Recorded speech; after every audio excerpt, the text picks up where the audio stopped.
Okay. Salutations, fair maiden. Who might you be? So if an Ostrom hammers metal in an empty forge, And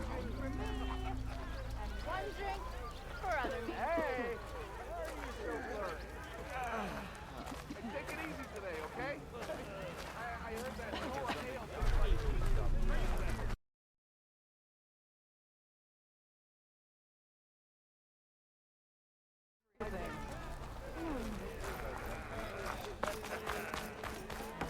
Workbench is free.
You need to tinker with that gear.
How am I supposed to work?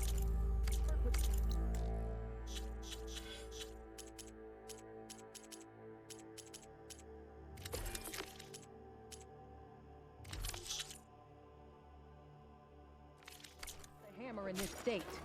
Look how fast you are. Till Alvin blows that whistle, no one's This working. should be useful. Now I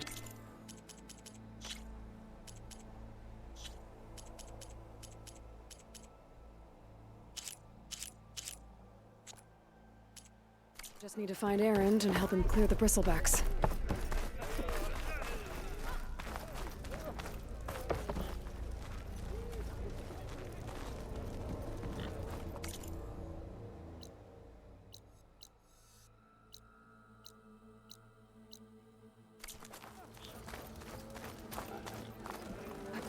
anyone see where I put my drink? Anyone? Anyone? Now it's a party. I thought course. Here we are.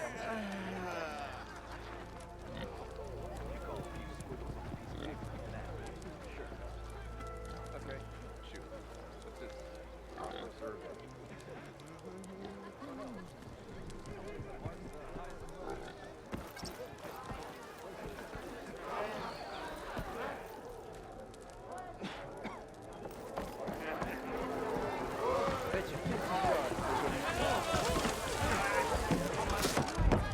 Hey, Mildef. Mildef. I took some of your stew last time I went into the wilds. Kept me going for a week. Felt like I could have put a strider in a sleeper hole. Enjoy it while it lasts.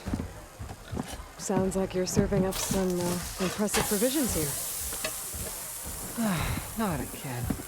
You can have the discount too, but you'll have to come back later. I think you have me confused with someone else. Olvin didn't send you? No. Oh, my apologies. It's just that his minions won't stop pestering me. Now I've even worn out my special group. Since I'm in the midst of a crisis, perhaps you could skip to what it is you wanted? Some of your food? Of course.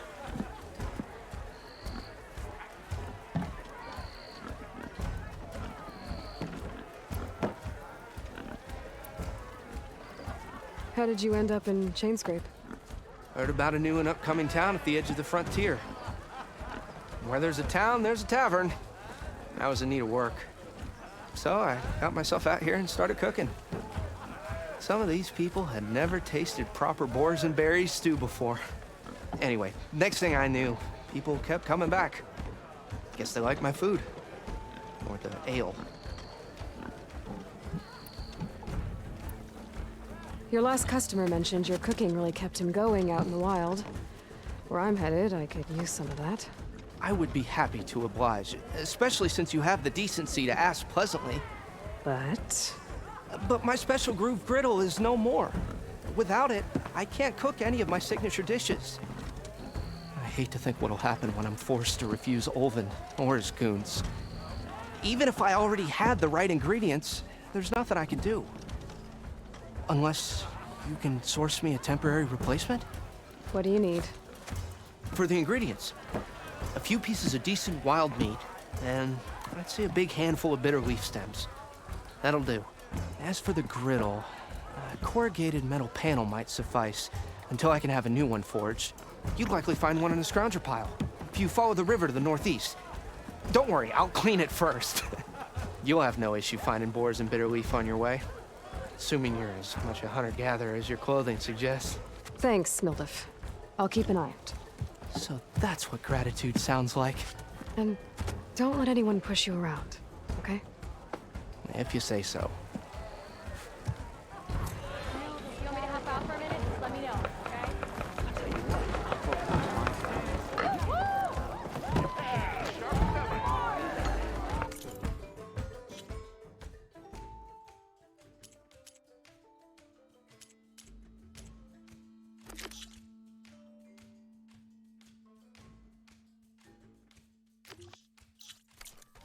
Never fear, my lady. Aloy, change your mind about Sit down that for a brew? game of strike. Ah, come to revel in some strike, sister? Let me set the board. I was just passing by. First timer, huh? Don't worry about it. I'll go easy on you. You got any pieces? No. Well, aren't you in luck then? I got an extra set, a Tanakh original straight out of the Forbidden West. Sit. I'll run you through it in a hot spark. I'll give you something special if you win it on my boards, too.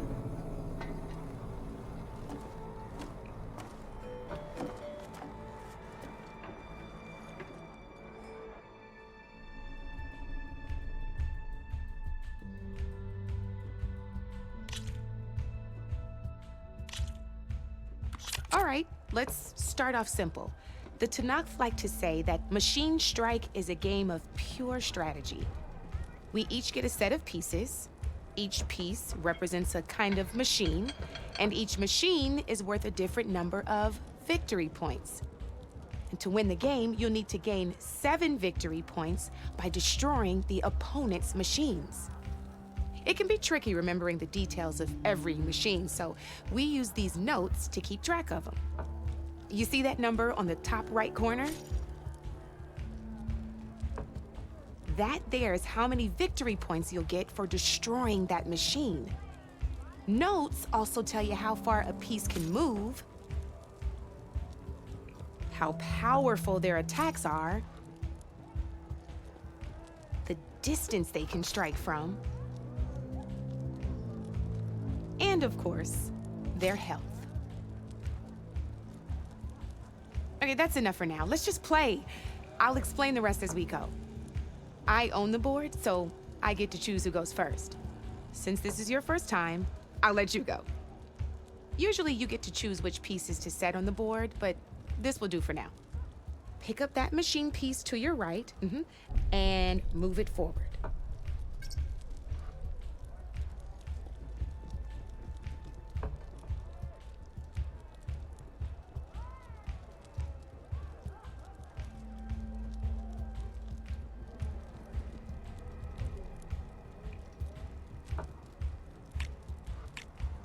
And remember, each machine can only move a certain distance.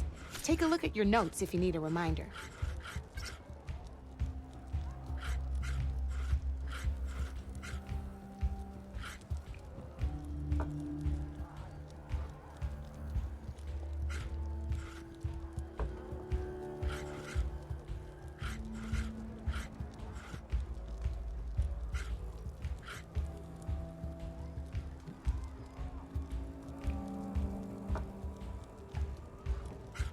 Move that machine forward. It's all part of the learning process.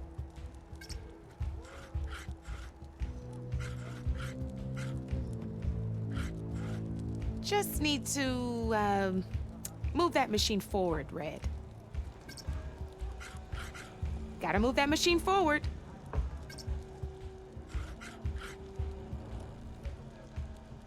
Just need to, move that machine forward, Red.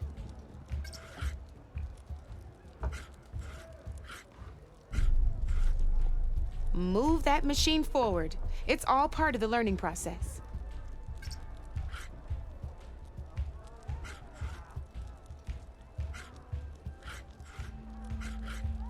Easy enough, huh? Now, you get to move 2 machines each round, so go ahead and pick a second machine. Perfect. There's not much else to do for now, so just end your turn. We're forging onwards. Let me move my pieces here.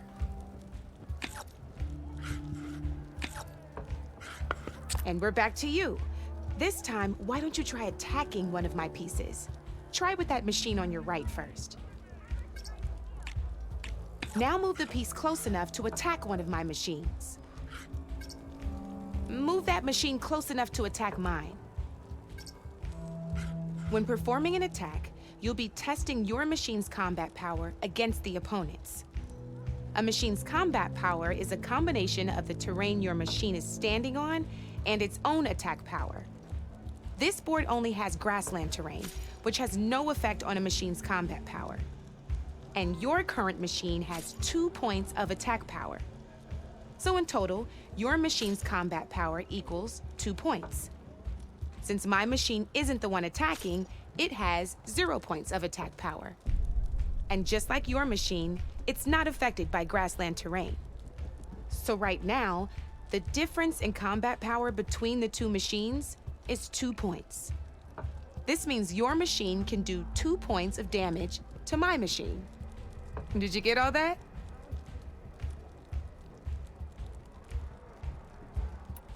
Knew you were a smart one.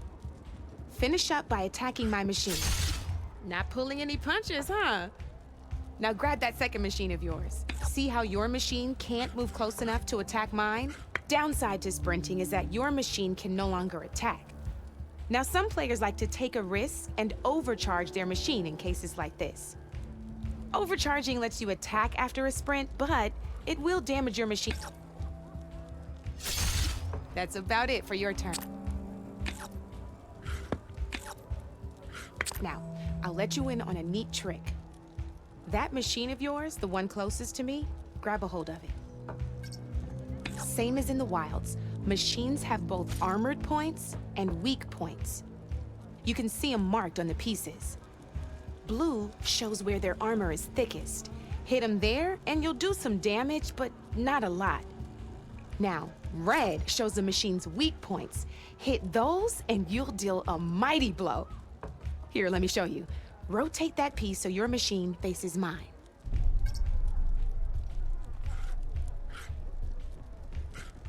Now let that machine have it. Off the board she goes, and there's your first victory points. You don't have 7 of them yet, so let's keep going. Your machine attacked mine, but hasn't moved yet. Go ahead and move downwards towards my remaining piece. You've already attacked a machine and moved your piece. But if you overcharge your machine, you can attack a second. Why not attack my machine while you got the chance? Ain't that a thrill? Now, because your machine was knocked out at the same time as mine, we both get the victory points our machines are worth. Good news is, since you're the one attacking, you're gonna receive your victory points before I do. Which means you can reach the coveted 7 victory points first. That's why sometimes losing a piece can be the best way to end a game in your favor. Now, you'll notice you didn't get quite up to 7 victory points this time, but you did destroy all my pieces. That means you're the winner! That wasn't so hard, was it? Just remember to always check for the best terrain to attack from. You'd be surprised the advantage you can gain over an opponent like that. I know it saved my behind in a game or 2. I'll try and remember that. Oh, before I forget, these are all my spare pieces. I want the Savior of Meridian to have them. It's a small set to be sure, but it should be enough to get you in on any strike games you find out there. You might even fancy looking out for them strike carvers. They've got all kinds of unique pieces that can turn a game in your favor, though they'll need the right materials to craft you one. Or you might find them in the wilds if you're lucky. I know I've lost my fair share of pieces after a night of machine hunting or brew hopping. No need to thank me. Always a pleasure to help out new strike players. Now, if you feel like playing a real game, I've got plenty of other boards. I could even teach you a few more tricks if you're up for it. Thanks. I'll think about it.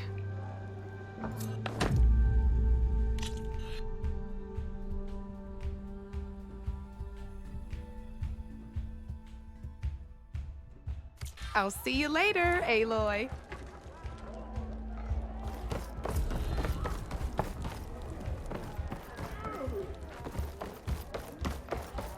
I found some berries I never seen before.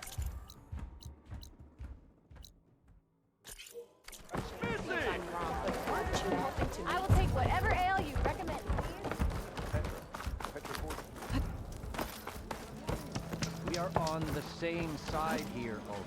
The bristlebacks threaten us all. Oh, What do you want, Olvund? Some kind of payment? My dear magistrate, you think I can be bought? If you want that whistle blown, all you have to do is have your soldiers remove the bristlebacks and sign the concession decree. Face it, what other choice do you have? Hi. Savior, what auspicious timing. Might we discuss a matter of importance to the Sundom? We might. Later. Very well. I shall be waiting. So, the savior herself. Walloper of Derval, gutter of youth. Maybe. I've heard many tales of your beauty and heroics, my fierce lady warrior. Olfant Freeholder, at your service. So, what could have dragged you away from the fine silks and wine of Meridian to this smudge of a settlement? Your saviorly attention must be needed elsewhere. I'm here for the embassy and... The embassy? Why, by the forge. Ah, Greater gears for greater matters. Guess that means you'll be moving on. Once I've dealt with any problems around here that need my saviorly attention. Ah, the bristlebacks, of course. Got to get rid of them if you want that embassy to take place. Well, best get to it, hey? And off you go. Not so fast.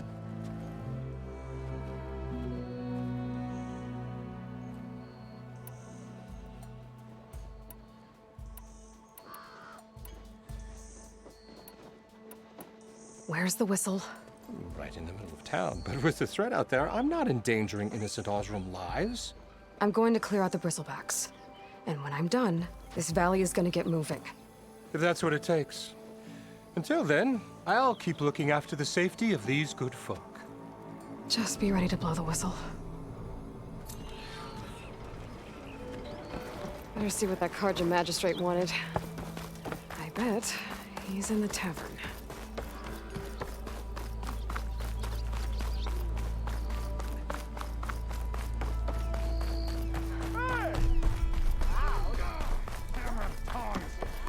I hope Corvin and the others do.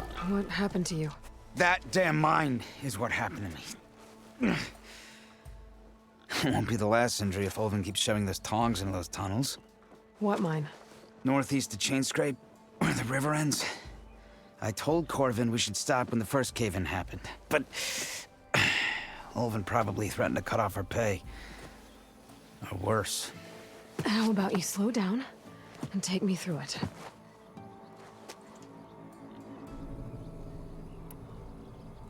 You mentioned you were injured in a cave-in. Yeah, a couple days ago. That's how I hurt this blasted leg. Corvin and the others were opening a new vein while I was checking on an older one. As soon as their blast hit, tunnel I was in collapsed. Might have dodged it if I wasn't running on barely a spark of sleep. We were pushing too hard and too fast. And you're afraid Corvind and the others might not be as lucky if it happens again. Mm-hmm. Hit the nail right on the head.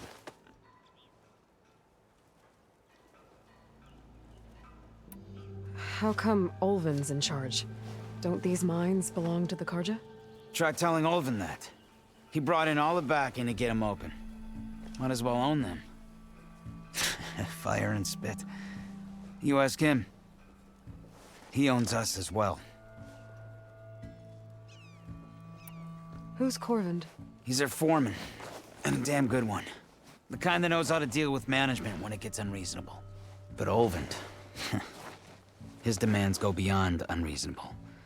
Corvin's been doing his best to appease him.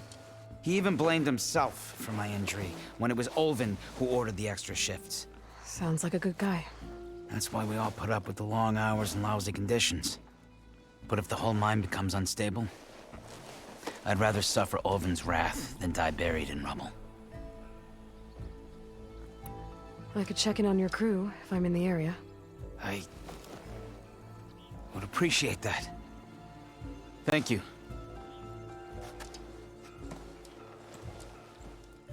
Oh, there.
to my stash later.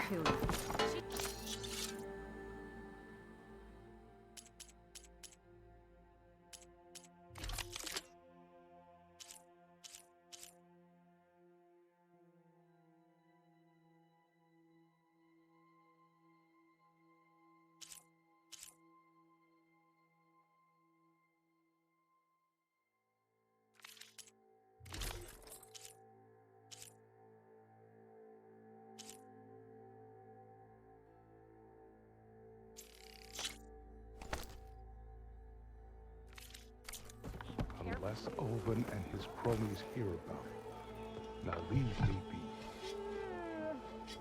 I'm not swimming in sharks. I don't mind.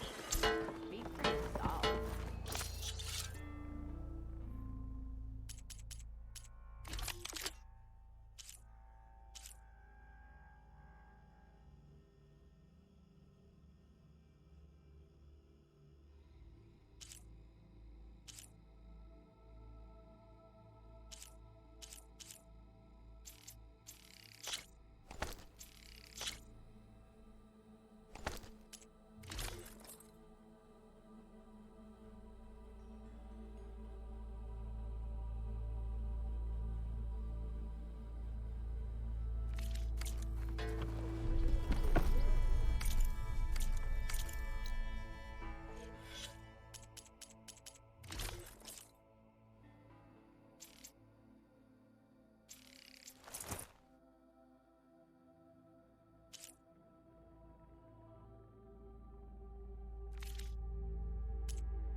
Today, I'll make my... How goes it, Hammerhead?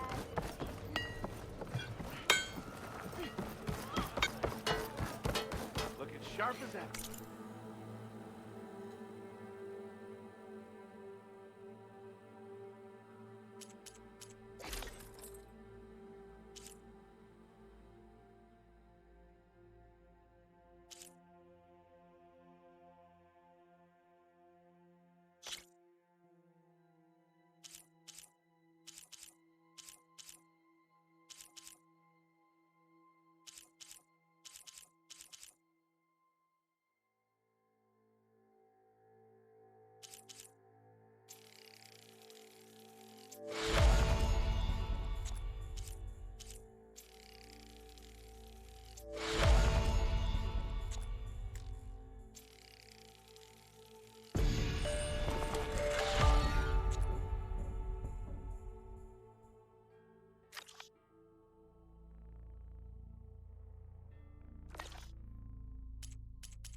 Why don't you bring that phony ass of yours over here and say that again?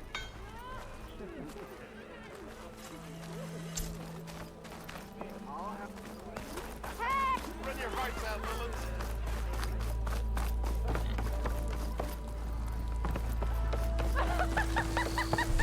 Ah, Savior! Over here! Savior, thank you for taking the time. And my condolences that you had to endure Ulvin's bloviating. I've dealt with worse. It sounds like he's really trying to put you over the barrel. The idea that the Karja purposely let bristlebacks into the Daunt, it's completely absurd. But the louder and longer he says it, the more support he'll get for his damned concession decree. How did the bristlebacks get into the Daunt? No one knows for sure. The first report of them came from west of the quarry. But unless they have wings I don't know about, I don't see how they could have come over the mountains. No other way in. The only way I know about is barren light. Look, if you can get to the bottom of this, I can offer a considerable bounty in return. Help me shut Ulvund up.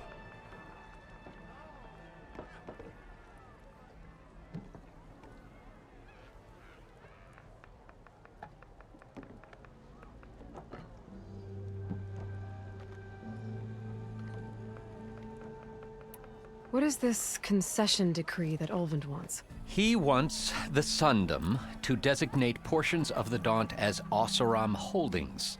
Only the portions, mind you, that produce any value. Let me guess. Because he stands to profit somehow? Exactly. With the Daunt under Oseram law, he could secure more investment for their numerous ventures. He can't get those investments without the concession? No. Not while there's a chance the Sundom could revoke their access. Hence, why the concession is so important to him. And why blaming the Karja for the bristlebacks, no matter how absurd, works in his favor.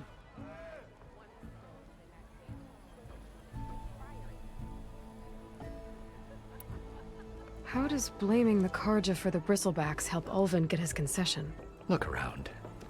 This may be the Sundom, but Chainscrape is all gears and rust and bad ale. Claiming that the Karja loosed the bristlebacks in order to intimidate Oseram laborers into obedience. Well, let's just say no one here has forgotten the atrocities of the Mad Sun King. And with the bristlebacks bringing work in the valley to a halt, Ulvund has plenty of time to pick at barely healed wounds. And if the Oseram refuse to work, unless the concession is signed, you won't have a choice. Correct. The reconstruction of Barren Light must continue.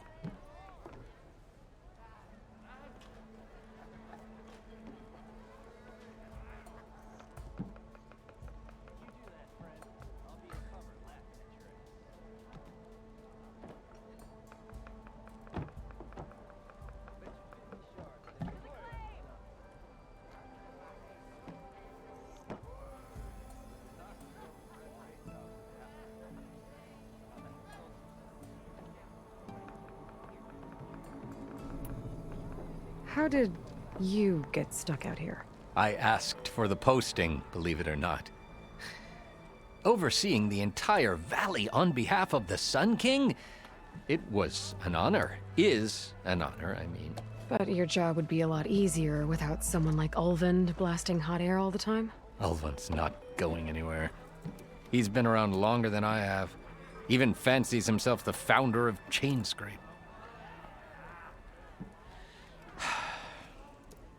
Now, I'll find a way to live with him. I have to.